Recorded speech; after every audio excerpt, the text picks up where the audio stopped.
Kasus robot trading Fahrenheit naik ke penyidikan. Apakah ini pertanda baik untuk para member robot trading Fahrenheit agar uang yang diinvestasikan bisa dikembalikan? Simak video ini sampai dengan selesai. Klik like, komen, dan nyalakan loncengnya jika kalian suka konten Kepo Gengs. Berdasarkan dari artikel CNN Indonesia, kasus dugaan penipuan investasi melalui aplikasi Fahrenheit yang ditangani Direktorat Tindak Pidana Ekonomi dan khusus Bareskrim Polri naik ke tahap penyidikan. Ia sudah dipenyidikan, ujar Kepala Bagian Penerangan Umum Polri Kombes Gatot Reply Handoko pada Jumat tanggal 18 bulan 3 2022. Ia mengungkapkan ada 2 pelaporan terkait kasus Fahrenheit. Selain di TV Nexus, ada pula laporan Direktorat Tindak Pidana Cyber atau DTPID Cyber yang masih dalam tahap penyelidikan. Sampai saat ini, belum dapat dipastikan total kerugian atas kasus tersebut. Terkait saksi, Gatot menyebut masih menunggu data dari DTP Nexus. Kasus dugaan penipuan investasi ini dibagikan oleh Wakil Ketua Komisi 3 DPR RI Ahmad Sahroni dalam unggahan di akun Instagram miliknya. Sahroni mengunggah gambar yang berisi potongan narasi mengenai pihak-pihak yang diduga berkaitan dengan aplikasi Fahrenheit. Tertulis bahwa para korban di Indonesia merugi hingga 5 triliun jika diakumulasikan. Selain itu, ada juga artis Chris Ryan yang mendatangi Bareskrim Polri pada hari Selasa tanggal 15 bulan 3 lalu. Juga mengaku menjadi korban robot trading aplikasi Fahrenheit.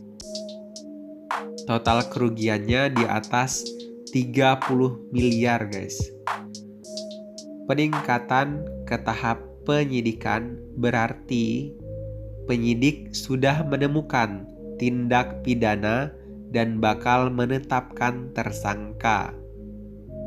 Dengan ditetapkannya tersangka, harapannya semoga uang yang telah masuk ke aplikasi Fahrenheit dapat dikembalikan kepada para member ya guys.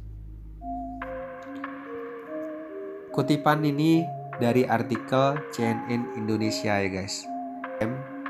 Banyak sekali rekan-rekan yang membagikan informasi perihal progres dari Fahrenheit ini ya. Ada dari Bung Fen Iora membuatkan narasi seperti ini. Opsi terbuka yang bisa ditawarkan ke member Net 89 per hari ini. Ini di grup scam Fahrenheit ya guys. Apakah ada kaitannya dengan Net 89 juga? Yang pertama WDAL, member bisa withdrawal seluruh dananya, namun mohon dapat mengikuti semua prosedur WD yang berlaku. WDAL estimasi selesai 8-12 bulan sejak tanggal withdraw dibuka tiap broker. Apakah ini akan berlaku juga di Fahrenheit guys? Poin kedua, konversi ke Infinity Plus atau rig mining crypto, deadline 3 April 2022. Member bisa mengkonversi 100% dananya dengan produk baru Infinity Plus. Aman dan cepat, bebas dari segala risiko. Dana langsung menghasilkan, hak bisnis tetap berjalan, tergantung ketersediaan barang.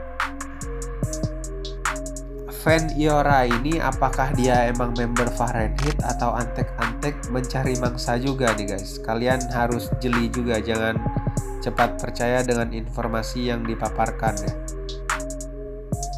Kalau di sini bisa dilihat bahwa rekan-rekan semua yang ada di grup Fahrenheit masih menunggu progres informasinya, dan syukurnya sudah ada kepastian dari pihak Bareskrim Polri bahwa Fahrenheit ini sudah disebutkan adalah salah satu yang sudah naik ke penyidikan. Ini ada foto dari salah satu afiliator Fahrenheit. Motivasinya dari Michael Howard. Orang yang rendah hati tidak akan malu mengakui kalau ia tidak mampu.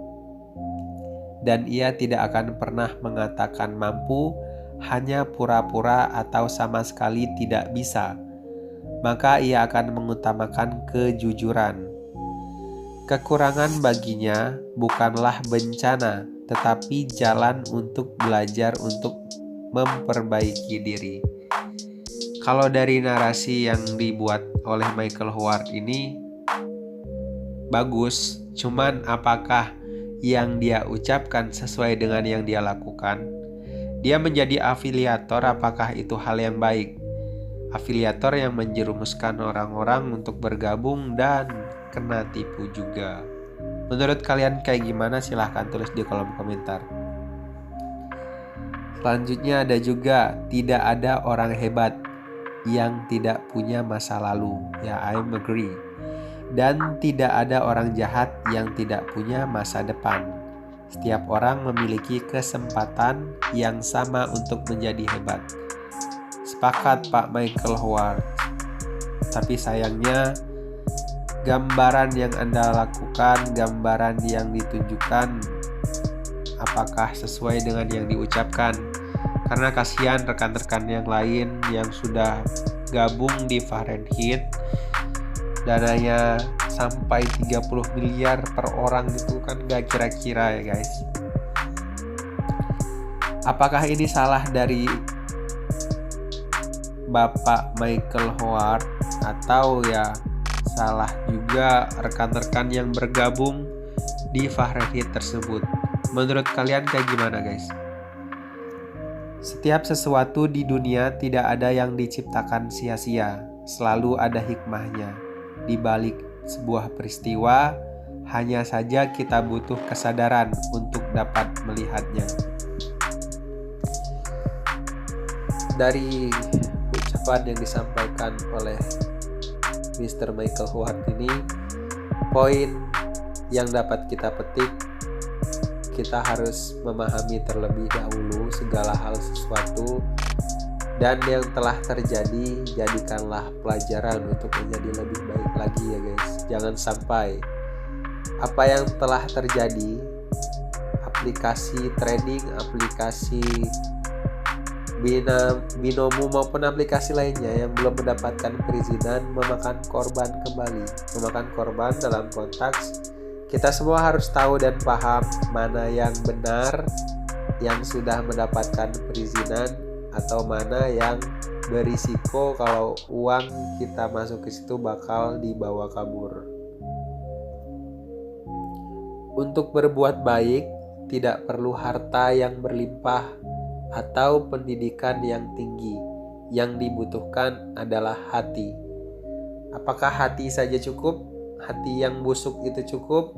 Hati yang baik saja juga cukup? Menurut kalian kayak gimana guys?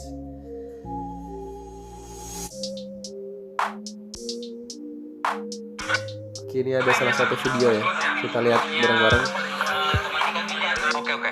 Di sini saya nggak nyalahin Doni Salmanan atau Indra Kents ya. Iya, mereka salah, mereka pernah berbuat salah. Tapi yang harus digarisbawahi di sini adalah teman-teman di video tadi tahu bahwa permainan yang membuat kalian rugi itu juga atas kesadaran kalian sendiri.